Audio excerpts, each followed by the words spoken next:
में काम करने वाली हाउसवाइफ।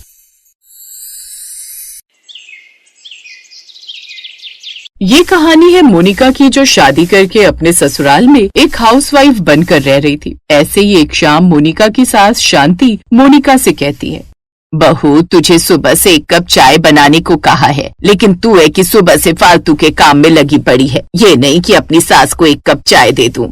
माफ करना माँ जी, लेकिन मैं फालतू के काम में नहीं बल्कि घर के कामों में लगी हुई हूँ। आपको पता है, कल रात विवेक मुझे कह रहे थे कि वो अपनी नौकरी छोड़ने वाले हैं। विवेक नौकरी छोड़ने वाला है? लेकिन क्यों? तू तो जानती है ना कि हमारे घर का खर्चा विवेक की सैलरी से ही चलता है।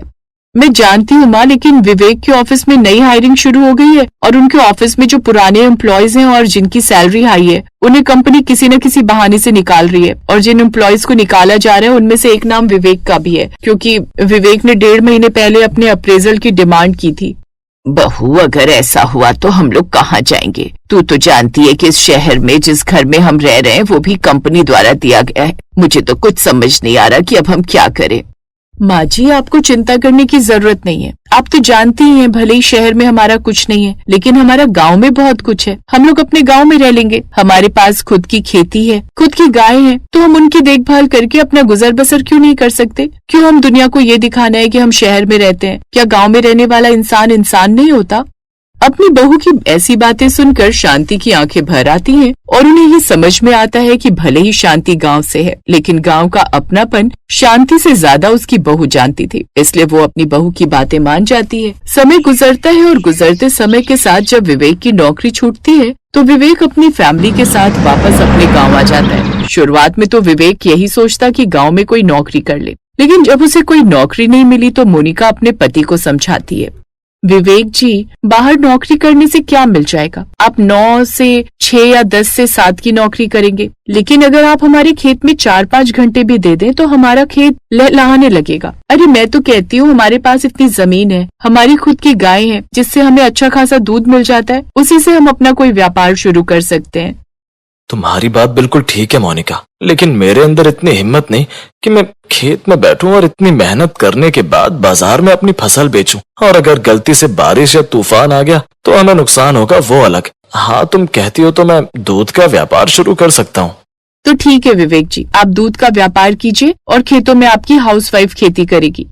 ये तुम कैसी बात कर रही हो मोनिका? भला तुम खेतों में खेती कैसे कर सकती हो? तुम एक वेल एजुकेटेड वुमेन हो, तुम हमारी इज्जत के लिए हाउसवाइफ बनी, लेकिन अब ये एक हाउसवाइफ भला खेतों में खेती करती हुई कैसी लगेगी? उसकी चिंता आप मत कीजिए ना, मैं हूं ना, मैं सब देख लूंगी और मैं सब संभाल लूंगी। आप बस मुझ पर भरोसा रखो। विवेक मोनिका के आत्मविश्वास के सामने हार मान गया। अगले ही दिन से दोनों ने अपना काम शुरू कर दिया। विवेक सुबह उठकर दूध निकालने और बेचने की तैयारी करता था और मोनिका सलवार कमीज पहनकर, सिर पर दुपट्टा बांधकर, हाथ में कुदाल लेकर बाहर आती है, जिसे देख शांति हैरान हो जाती है और वो अपनी बहू से सवाल करती है, बहू, ये तूने खुद का क्या हुलिया बना रखा है? अरे हाथ में कुदाल लेकर कहाँ जा रही है? सास की बात सुनकर मोनिका मुस्कुराती है और बड़े ही प्यार से अपनी सास को जवाब देती है, माँ जी, अब से आपकी हाउसवाइफ बहू खेतों में काम करेगी। आप अपनी बहू का बस हौसला देखिए, उसके रास्ते में और लोगों की तरह पत्थर न बनिए।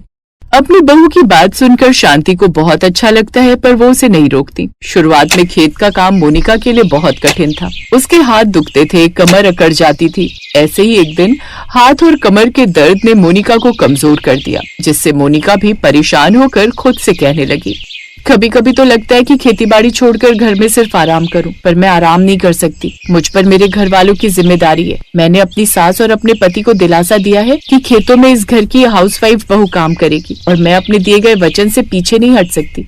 जहाँ मोनिका खुद से ये बात कर रही थी, वहीं मोनिका की नजर एक गिलास में रखे दूध पर पड़ती है। उस दूध के पास सास द्वारा दिया गया गुड़ रखा था, जिसे अब मोनिका खा लेती है। समय गुजरता है और अब गुजरते समय के साथ मोनिका ने अपने खेत के काम को घर के काम की तरह व्यवस्थित किया और उसने एक तरकीब लगाई कि किस क्यारी में क्या बोना है, कब खाद डालनी है। जहाँ एक तरफ मोनिका इतनी मेहनत कर रही थी तो वहीं दूसरी तरफ विवेक भी दूध के व्यापार में पूरी ईमानदारी से लगा हुआ था। उसने शुद्धता को अपना हथियार बनाया। जल्द ही मोनिका डेयरी फार्म्स का दूध बाजार में अपनी अच्छी गुणवत्ता के कारण प्रीमियम रेट पर बिकने लगा। ऐसे ही एक दिन विवेक खुश होते हुए अपने घर आता है और वो अपनी माँ और पत्नी से कहता है, माँ मोनिका, अब हमारे भी अच्छे दिन आएंगे। तुम्हें पता है, मोनिका डेयरी फार्म का दूध बाजार में अच्छी गुणवत्ता के कारण प्रीमियम रेट पर बिक रहा है और ज्यादा से ज्यादा लोग हमारे दूध को पसंद कर रहे हैं। मोनिका, ये सारा आइडिया तुम्हारा था। Thank you so much. तुम भले ही हाउसवाइफ हो, लेकिन तुमने हमें जो आइडिया दिया उससे अब हमारा धीरे धीरे काम बढ़ता ही जा रहा है। थैंक यू बोलने वाली बात नहीं है विवेक जी, क्योंकि ये घर और इस घर की जिम्मेदारी जितनी आपकी है उतनी ही मेरी जिम्मेदारी भी है। इसलिए मैं अपने घर को हमेशा आबाद होते देखना चाहती हूँ। भगवान तुम लोगों की खुशियों को नजर ना लगाए। कुछ ही महीनों में मोनिका की मेहनत भी रंग लाई। खेत हरे भरे हो गए। मोनिका अब सिर्फ आलू प्याज नहीं बल्कि इंटरनेट से सीखकर नई तरह की सब्जियां भी उगाती थी, जिनकी शहर में अच्छी मांग थी। समय गुजरता है और ऐसे ही एक शाम जब विवेक दूध बेचकर घर लौटता है तो उसने मोनिका को देखा, जो पूरे दिन के काम के बाद घर लौट रही थी। मोनिका के चेहरे पर थकान थी, जिसे देख विवेक को काफी गर्व महसूस हो रहा था और वो अपनी पत्नी मोनिका से कहता है, तुमने कर दिखाया मोनिका। मैं जानता हूँ ये कितना मुश्किल था, लेकिन फिर भी तुमने कर दिखाया। तुम्हें पता है, तुम मेरी सबसे बड़ी प्रेरणा हो। मेरे दूध का व्यापार तब तक पूरा नहीं हो सकता जब तक तुम खेतों से हरी भरी फसल न उगाओ। मैं तो बस अपना काम कर रही हूँ विवेक जी। मैं घर के लिए अन्न उगा रही हूँ, यही मेरा सबसे बड़ा अप्रेजल है। मोनिका की बात सुनकर अब विवेक उसे गले से लगा लेता है। समय गुजरता है। ऐसे एक दिन उनके पुराने शहरी पड़ोसी उनसे मिलने गांव आते हैं। वो मोनिका को खेतों में काम करते और विवेक को दूध का ड्रम ले जाते देखकर उन्हें थोड़ी हंसी आती है और वो उन लोगों का मजाक बनाते हुए कहते हैं, अरे विवेक, क्या हाल है? बड़ी तरक्की की, एमबीए करके दूध बेच रहे हो। और मोनिका जी, आप तो मैडम थी, अब देखिए लग रहा है जैसे आप इन खेतों को पढ़ा रही हैं। सच में आप लोगों को देख ये विश्वास हो गया कि पढ़े लिखे लोग भी गांव में देहाती बनकर रह सकते हैं। पड़ोसी की बात सुनकर विवेक को गुस्सा आता है और वो कुछ बोलना चाहता है कि उससे पहले ही मोनिका, जो खेत में काम कर रही थी, अपने पड़ोसी को जवाब देती है, हाँ हमने तरक्की की है। पहले हम एक कंपनी के नौकर थे जो नौकरी जाने के डर से जीते थे, लेकिन अब हम अपने मालिक हैं। विवेक जी यहाँ शुद्धता और सेहत बेच रहे हैं और मैं इस धरती से जीवन उगा रही हूँ, जो आप भारी कीमत देकर बाजार से खरीदते हैं। वैसे ये सब आपको समझ नहीं आएगा, पर फिर भी मैं आपको बता दूं, हमारी इज्जत अब हमारी मेहनत और आजादी में है। मोनिका की बातें सुनकर पड़ोसी कुछ नहीं बोलता और शर्मिंदा हो जाता है। थोड़ी देर बाद पड़ोसी शर्मिंदा होकर वापस चला जाता है और अब जब रात को विवेक और मोनिका घर आते हैं और शांति को आज की घटना के बारे में पता चलता है, बहू सच में तूने ये साबित कर दिया कि तू सिर्फ घर की नहीं, अब तो पूरे खेत की भी हाउसवाइफ है। मुझे तुझ पर गर्व है और लोगों को ये बताते खुशी होती है मुझे कि मेरी हाउसवाइफ बहू खेतों में काम करती है। ये तो आपका बड़प्पन है माँ जी कि आप मुझे इतना प्यार करती हैं, और सच कहूँ तो आपकी जैसी सास और विवेक जैसा पति पाकर मेरा जीवन धन्य हो गया है। अपनी सास की बातें सुनकर अब मोनिका उनके गले लग जाती है, तो वहीं विवेक अब मोनिका को गर्व से देखता है, क्योंकि उसने हाउसवाइफ होकर भी सिर्फ खेतों में खेती नहीं की, बल्कि उसने पूरे परिवार के लिए सम्मानजनक भविष्य को चुन लिया था। और उसने ये साबित कर दिया कि एक हाउसवाइफ की कोई भी सीमा नहीं होती। अगर उसके इरादे मजबूत हो तो वो कुछ भी कर सकती है।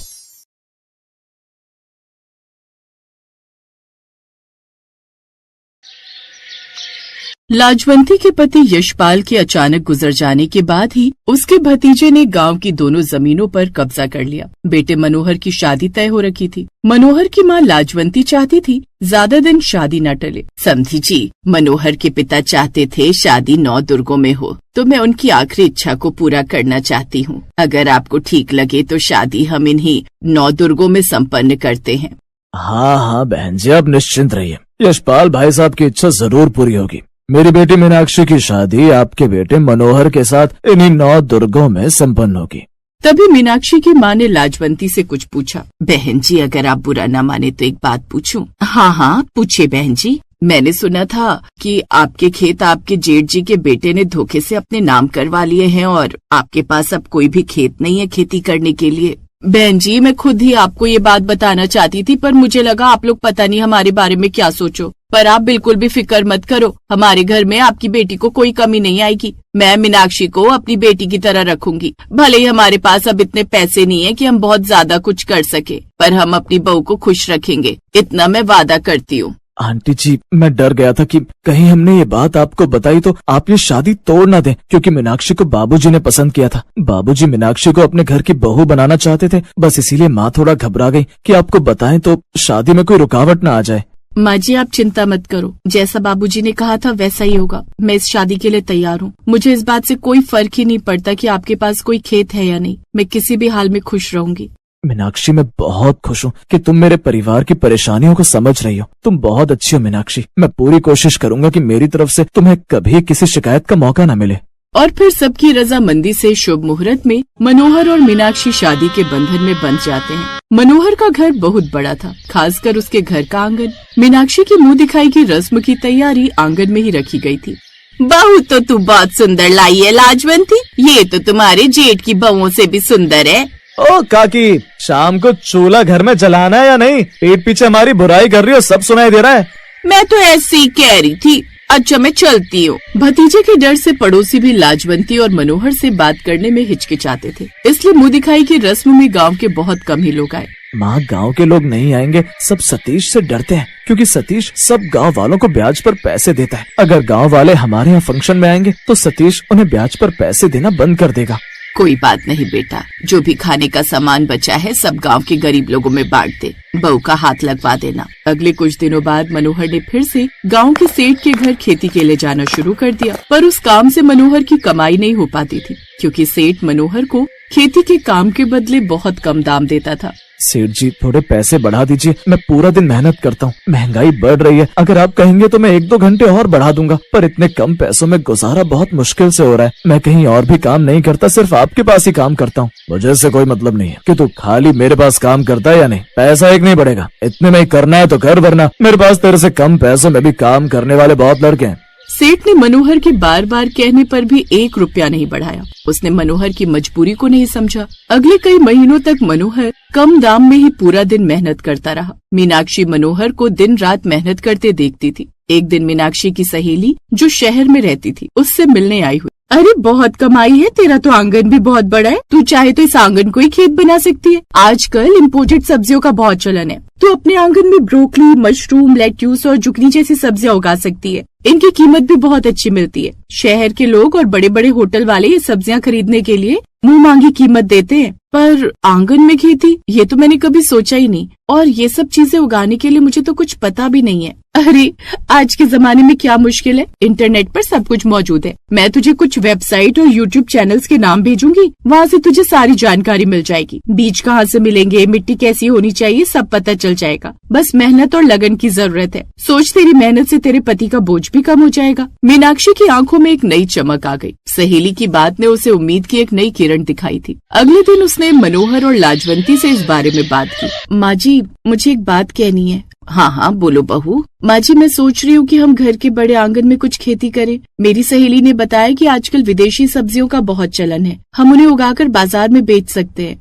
क्या तुम ये क्या कह रही हो मीनाक्षी? आंगन में खेती, ये तो नामुमकिन है। ये तो हमारी जमीन ही नहीं, ये तो घर का हिस्सा है, और हम ये सब कैसे करेंगे? हमें तो कुछ पता ही नहीं है। हाँ बेटा, मनोहर सही कह रहा है, ये सब आसान नहीं है। खेती के लिए बहुत मेहनत, पानी और जानकारी चाहिए होती है। मुझे पता है कि ये आसान नहीं है, पर नामुमकिन भी नहीं है। मुझे लगता है कि हम एक बार कोशिश तो कर सकते हैं। बाबूजी ने कहा था कि मैं इस घर की बहू बनकर आ रही हूँ, और एक बहू का फर्ज है कि वो परिवार की खुशहाली के लिए सोचे। अगर हम एक बार कोशिश करें तो क्या पता हमारी किस्मत बदल जाए। मैं इस आंगन को अपनी मेहनत से हरा भरा कर दूंगी। मीनाक्षी की बातों में इतना आत्मविश्वास था कि लाजवंती और मनोहर भी उसकी बात मानने के लिए राजी हो गए। अगले कुछ हफ्तों तक मीनाक्षी ने अपने मोबाइल पर वीडियो देखकर और इंटरनेट पर लेख पढ़कर खेती की बारीकियां सीखी। उसने अपनी सहेली से बीज मंगवाए, आंगन की मिट्टी को तैयार किया। लाजवंती ने भी उसका पूरा साथ दिया और वो मीनाक्षी को खेती में मदद करने लगी। मीनाक्षी और उसकी सास को आंगन में काम करते देख सतीश और उसकी पत्नी ने उसका खूब मजाक उड़ाया। अरे देखो,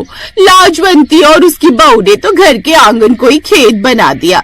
लगता है इनके पास और कोई काम ही नहीं है। लगता है पैसों की इतनी तंगी है कि अब घर के आंगन में खेती करनी पड़ रही है। ये क्या उगाएंगे, घास फूस या कुछ और? मीनाक्षी ने उन लोगों की बातों पर ध्यान नहीं दिया और अपनी मेहनत में लगी रही। दिन रात की मेहनत रंग लाई और कुछ ही महीनों में आंगन रंग बिरंगी सब्जियों से भर गया। आंगन हरा भरा हो गया था। उस दिन से मीनाक्षी और उसके परिवार की किस्मत बदल गई। मीनाक्षी की सहेली ने उसकी सब्जियां बिकवाने में बहुत मदद की। मीनाक्षी को सब्जियों के ऑर्डर मिलने लगे। मनोहर और मीनाक्षी की तरक्की देखकर सतीश और उसकी पत्नी जलने लगे। सतीश ने जलन और बदले की भावना में आकर एक रात मनोहर के आंगन में आग लगाने की सोची। उसने पेट्रोल लिया और आधी रात को चुपके से मनोहर के घर के आंगन की तरफ बढ़ा। अब बताता हूँ कि असली ताकत होती क्या है। जब इनका आंगन जलकर राख हो जाएगा तो इन्हें पता चलेगा कि मुझसे मुकाबला करना कितना महंगा पड़ता है। सतीश जैसे ही आग लगाने वाला था तभी मीनाक्षी ने अपनी खिड़की से उसे देख लिया। मीनाक्षी को ये समझ में आ गया कि सतीश उनके आंगन की फसलों को बर्बाद करने आए हैं। मीनाक्षी ने बिना शोर किए तुरंत पुलिस को कॉल किया। हेलो, मैं मीनाक्षी बोल रही हूँ। मेरे जेठ मेरे घर के आंगन में आग लगाने की कोशिश कर रहे, वो अभी भी पेट्रोल छिड़क रहे, कृपया जल्दी आइए। पुलिस की गाड़ी की आवाज सुनकर सतीश घबरा गया। वो भागने की कोशिश कर रहा था लेकिन पुलिस ने उसे तुरंत पकड़ लिया। सतीश, क्या कर रहे हो तुम? मैं तो कुछ नहीं कर रहा था, मैं तो बस यहाँ से गुजर रहा था। अगर तुम कुछ नहीं कर रहे थे तो ये क्या है भाई? सतीश की सारी अकड़ हवा हो गई। उसे पुलिस स्टेशन ले जाया गया। सुबह जब ये बात पूरे गांव में फैली तो चाची, मेरे पति को छुड़वा लो, उन्हें पुलिस पकड़ कर ले गई है, हमसे गलती हो गई, आप अपने खेत वापस ले लो पर मेरे पति को पुलिस के हाथों से छुड़वा दो। सास ने मनोहर और मीनाक्षी की तरफ देखा। मीनाक्षी की वजह से आज सतीश और उसकी पत्नी को सबक मिल गया। मीनाक्षी के ससुर यशपाल का खेत जो धोखे से सतीश ने हड़प लिया था आज मनोहर को वापस मिल गया। अब आंगन के साथ साथ मीनाक्षी मनोहर के साथ मिलकर बड़े खेत में भी इम्पोर्टेड सब्जियों की खेती करने लगी और धीरे धीरे उनका परिवार इस व्यवसाय से लाखों रुपए कमाने लगा।